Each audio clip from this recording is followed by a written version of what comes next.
Bienvenue à la Semaine de prière 2021, événement de l'Église adventiste suivi à l'échelle mondiale. Car c'est dans le monde entier que Dieu nous envoie tous proclamer son message. Êtes-vous prêts? Alors c'est parti!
C'est notre dernière rencontre de prière, mais pas la moindre.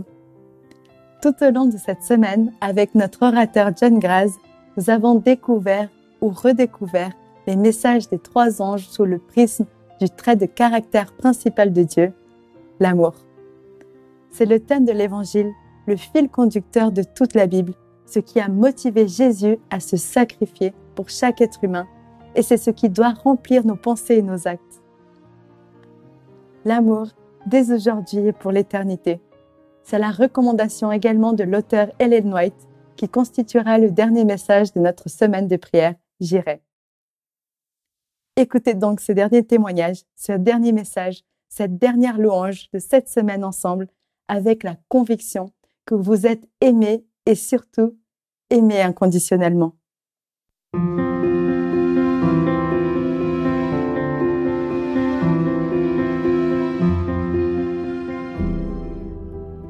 84 men every week in the UK commit suicide. 8 years ago, I attempted suicide. I nearly succeeded. I'm glad I failed.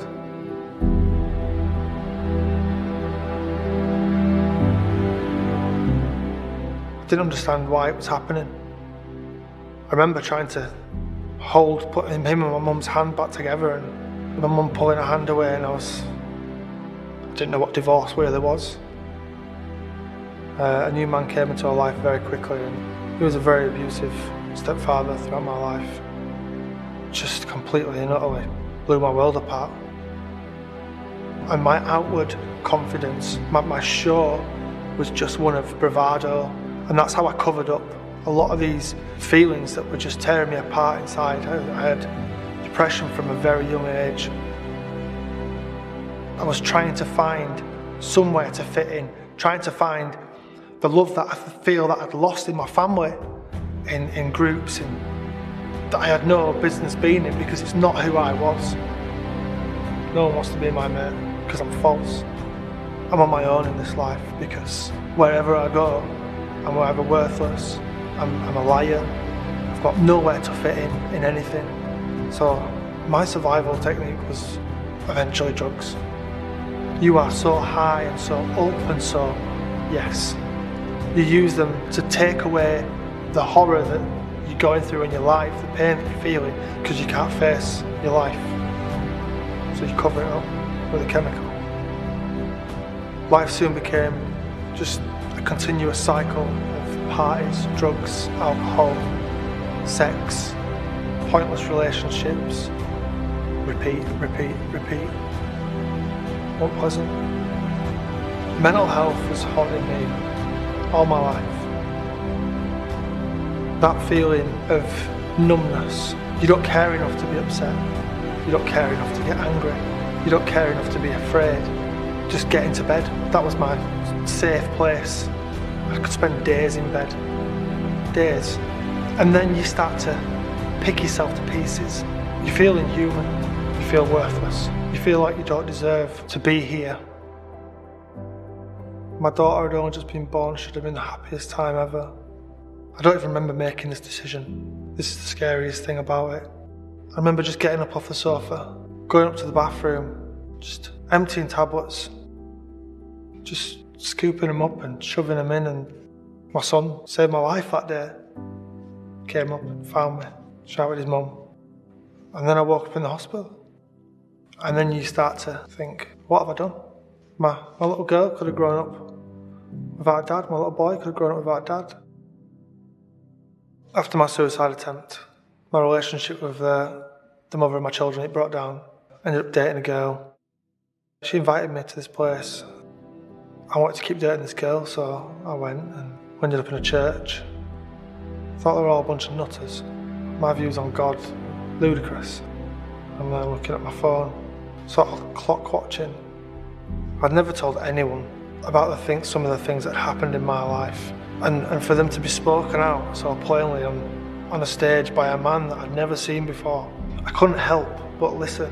I tried to justify it in my head how it could be. It was mad.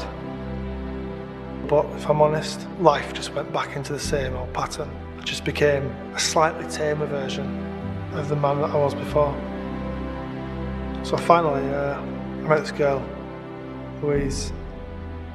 I fell in love with her. She fell in love with me. It was like something I'd never known before. It was real love. That one thing that I've been looking for, I found it. And you know what, it scared me to death. So I tried to self-sabotage. I made some terrible decisions within my relationship. But you know, Louise, she's the best, and she won't have none of that. She fought for us. We've patched it up. But my head was a mess. The only thing I could think to do was think back to a time when I used to go to the church, and I thought, that's where I need to be. Even if this is complete and utter fantasy, you've got all these people there who are just such lovely people, full of love. And I thought, how can it be a bad thing? The preachers were more and more relatable to me every time, and they were so much closer to the bone. And my life was just, on my own, it was just so hard. And I thought, everyone here's made a commitment and decided that they're going to give control of their lives, their problems, their past, the present, the future, over to Jesus. There was something inside of me that was saying, just take a punt. Take a punt, because you've got to start somewhere. And I said a prayer. Jesus, if you're real, come into my life. It belongs to you. I can't do it on my own. Let's go. I still have troubles in my life, just like everybody. I still go back into that dark place every now and again. But I can go forward, and I can go into those places that I didn't really want to visit anymore, knowing that there's a light that will never be extinguished. There's a love that can never be conquered, and that's in Jesus. He's always going to be there, no matter what I do. And it's knowing that, which is something that I didn't know before. And it's that confidence in his love that gets me through. It's the knowledge that he's going to be there for me, that I'm never going to be alone again.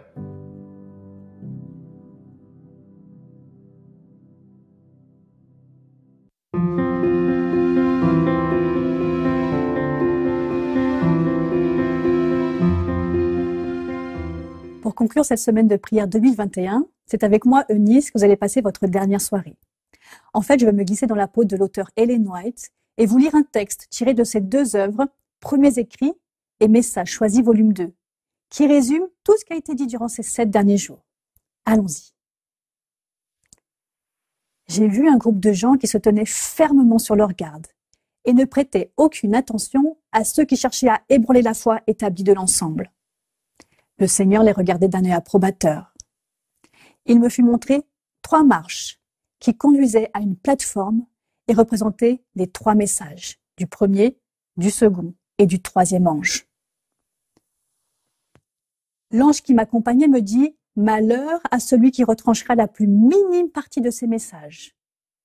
Leur véritable signification est d'une importance vitale. La destinée des âmes dépend de la manière dont ils sont reçus. Je fus de nouveau ramené à considérer ces messages et je vis à quel prix les enfants de Dieu avaient acquis leur expérience. Ils l'avaient obtenue à travers bien des souffrances et des luttes. Dieu les avait dirigés pas à pas jusqu'à ce qu'ils soient placés sur une plateforme solide et inébranlable.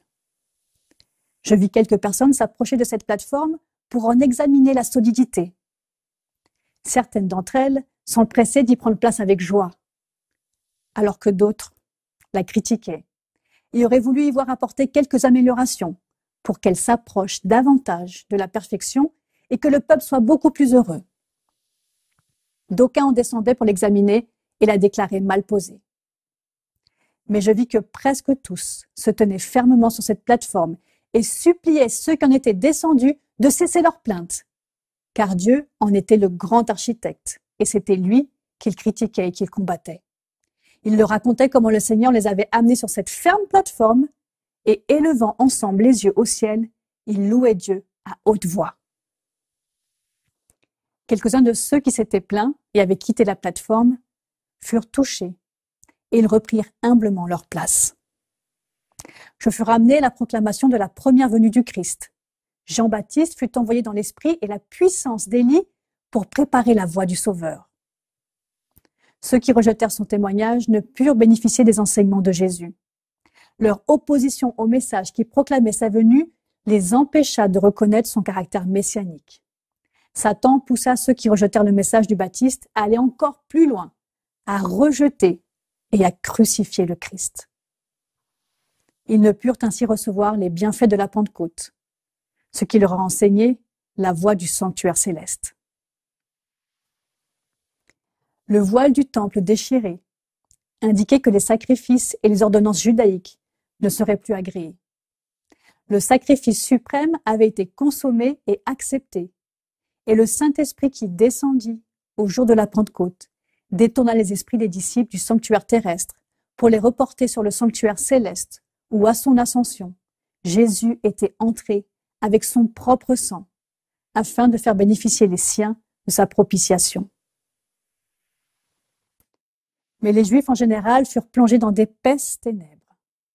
Ils ne purent comprendre le plan du salut et ils continuèrent à placer leur confiance dans leurs sacrifices et offrandes inutiles. Le sanctuaire céleste avait pris la place du terrestre, mais les Juifs n'en avaient aucune conscience. C'est pourquoi ils ne purent bénéficier de la médiation du Christ dans le lieu saint.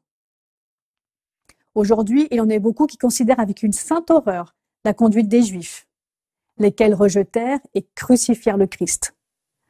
En lisant le récit des mauvais traitements qu'ils lui infligèrent, ils se disent qu'ils ne l'auraient pas renié comme Pierre ou crucifié comme les Juifs. Mais Dieu, qui lit dans les cœurs, a mis à l'épreuve cet amour pour Jésus qu'ils prétendent ressentir. Tout le ciel suivait avec un profond intérêt la proclamation du premier message. Beaucoup de ceux qui disaient avoir tant d'amour pour Jésus et qui versaient des larmes en lisant le récit de sa crucifixion se moquèrent de la bonne nouvelle de son retour. Au lieu de recevoir ce message avec joie, ils prétendirent que c'était une erreur. Ils haïrent ceux qui aimaient son apparition et les chassèrent des églises. Ceux qui rejetèrent le premier message ne purent jouir des bénédictions du second, ni de profiter du cri de minuit qui devait les préparer à pénétrer par la foi avec Jésus dans le lieu très saint, dans le sanctuaire céleste. En rejetant les deux premiers messages, ils ont obscurci leur intelligence de telle manière qu'ils ne peuvent reconnaître aucune lumière dans le message du troisième ange qui indique le chemin du lieu très saint. Je vis que comme les Juifs avaient crucifié Jésus, les églises en général avaient repoussé ces messages. C'est pourquoi elles n'ont aucune connaissance du chemin qui conduit au lieu très saint et ne peuvent bénéficier de l'intercession que Jésus exerce. À l'instar des Juifs qui offraient leurs sacrifices inutiles, elles adressent leurs vaines prières au lieu que Jésus a déjà quitté. Satan, jouissant de leur erreur, se fait religieux et attire à lui ces chrétiens de profession. Il opère des signes et des miracles mensongers afin de les attirer dans ses filets. Les uns sont séduits d'une manière, les autres différemment, car il a préparé diverses tromperies pour affecter les différents esprits. D'aucuns considèrent avec horreur une séduction, tandis qu'ils en adoptent d'autres aussi dangereuses. Quelques-uns sont séduits par le spiritisme. Satan se présente aussi comme un ange de lumière et exerce son influence par de fausses réformes. Les églises s'en réjouissent et s'imaginent que Dieu agit merveilleusement pour elles, alors que c'est l'œuvre d'un autre esprit qui se manifeste. L'excitation s'évanouit bientôt et l'Église et le monde sont alors dans une condition pire qu'auparavant. J'ai vu que Dieu avait parmi les adventistes de nom et dans les différentes églises déchues des enfants fidèles. Aussi, avant que les fléaux soient versés, des pasteurs et des laïcs seront appelés à sortir de ces églises et accepteront la vérité avec joie.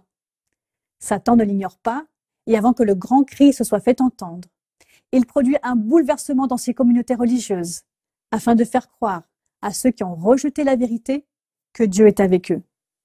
Il espère ainsi tromper les âmes sincères et arriver à leur faire croire que Dieu est encore à l'œuvre en faveur de ces églises. Mais la lumière se fera, et tous ceux qui sont sincères quitteront les églises déchues pour se joindre au reste des enfants de Dieu. La proclamation du premier, du second, du troisième message angélique a été située chronologiquement par la parole inspirée. Pas un clou, pas une épingle ne doivent être déplacés. Une autorité humaine n'a pas plus le droit de modifier la situation de ces passages que de substituer le Nouveau Testament à l'Ancien. L'Ancien Testament, c'est l'Évangile en figure et en symbole. Le Nouveau en est la substance. L'un est aussi essentiel que l'autre. L'Ancien Testament offre des leçons issues de la bouche du Christ, lesquelles n'ont rien perdu de leur force et de leur valeur. Les deux premiers messages ont été donnés en 1843 et 1844. Nous sommes au temps de la proclamation du troisième ange. Mais tous les trois, doivent encore être annoncés. Il est indispensable maintenant, comme toujours, de les répéter à ceux qui sont à la recherche de la vérité. Par la plume et par la parole, nous devons faire retentir cette proclamation, montrant leur succession et l'application des prophéties qui nous amènent au message du troisième ange. Un troisième n'est concevable que s'il y a un premier et un second. Ces messages doivent être donnés au monde par des publications, des conférences, montrant par l'histoire prophétique les choses passées et les choses futures. Nous avons pour tâche de proclamer les commandements de Dieu et le témoignage de Jésus-Christ. Prépare-toi à la rencontre de ton Dieu, dit Amos 4, verset 12. Tel est l'avertissement qui doit être donné au monde. Cet avertissement s'adresse à chacun de nous personnellement. Nous sommes invités à nous décharger de tout fardeau et du péché qui nous enveloppe si aisément. Mon frère, ma sœur, vous avez un travail à faire. Vous placez sous le joug du Christ. Assurez-vous que vous construisez sur le roc. Ne risquez pas l'éternité sur une simple probabilité. Il se peut que vous ne viviez pas assez longtemps pour participer aux scènes périlleuses dans lesquelles nous entrons maintenant. Aucun d'entre nous n'est assuré pour sa vie en vue d'un temps quelconque. Ne devriez-vous pas veiller à chaque instant?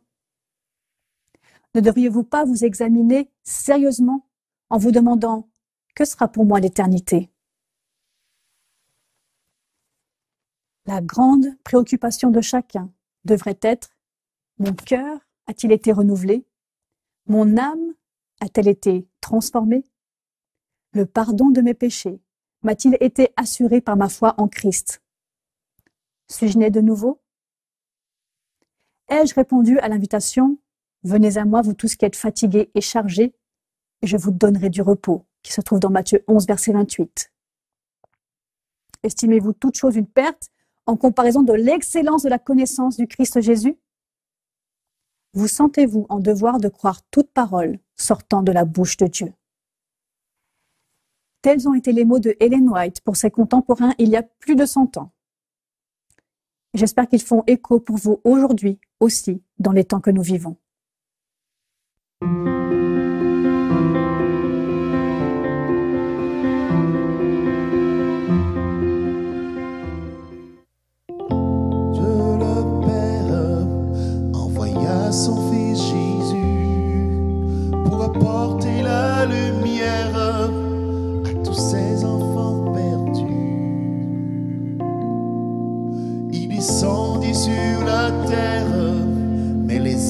l'ont rejeté, ils l'ont cloué au calvaire, mais Christ est ressuscité.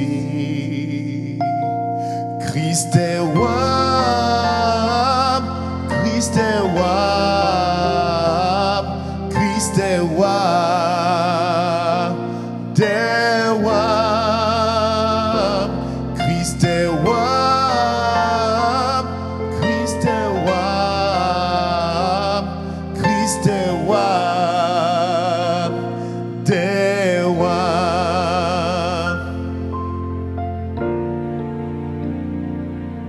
Les croyants de tous les âges portent son nom sur leur cœur. Dans l'épreuve, ils gardent courage, car leur Dieu est un sauveur. Ils vont par toute la terre annoncer le Fils béni, fiers de porter leur bannière sous laquelle il est écrit: Christ est roi, Christ est roi, Christ est roi des rois. Christ est roi, Christ est roi, Christ est roi des rois.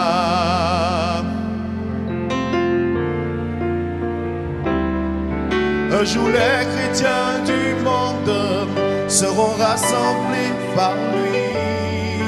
Ils sortiront de leur tombe, car en lui ils ont la vie.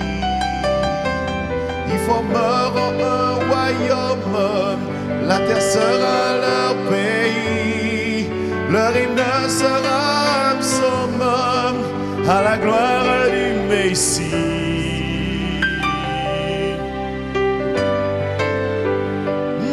Christ est roi, Christ est roi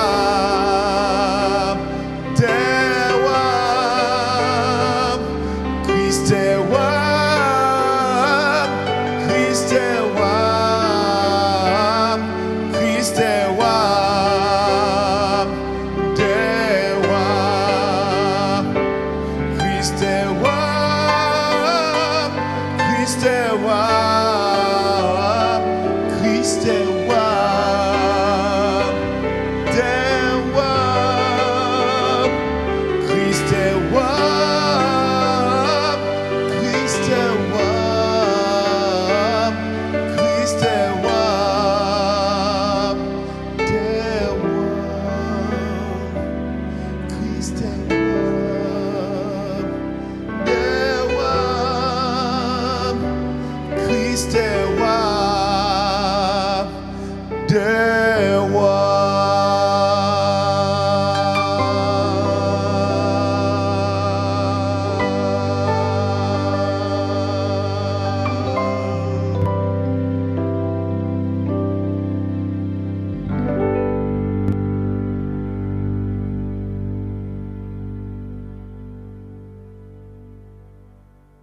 Notre semaine de prière 2021 sur Espoir Média touche à sa fin. Merci à John Graz pour chaque message capital transmis au cours de cette semaine de prière 2021. Merci à tous ceux qui ont partagé leurs témoignages inspirants. Merci à David et Myrlène pour ces temps de louanges qui nous ont transportés un peu plus vers le ciel. Notre semaine se termine, mais sa portée continue. Vous pouvez retrouver l'ensemble des messages en replay sur adventplay.tv. Et nous nous donnons déjà rendez-vous début janvier pour un nouvel événement, les 10 jours de prière 2022. Alors, abonnez-vous à la chaîne Espoir Média pour recevoir les rappels. Nous vous remercions sincèrement d'avoir suivi cette semaine de prière. Il est bon de savoir que nous ne sommes pas seuls dans l'attente du Sauveur. Si ces vidéos vous ont fait du bien et que vous souhaitez soutenir la mission d'Espoir Média, vous pouvez faire un don via Donorbox Espoir Média pour remercier déjà pour votre fidélité. Et il ne reste qu'à vous souhaiter une très bonne continuation sur le chemin du royaume de Dieu. Que le Seigneur vous bénisse abondamment et que son amour vous motive à vous lever pour annoncer ces beaux et heureux messages des 3 anges. Amen.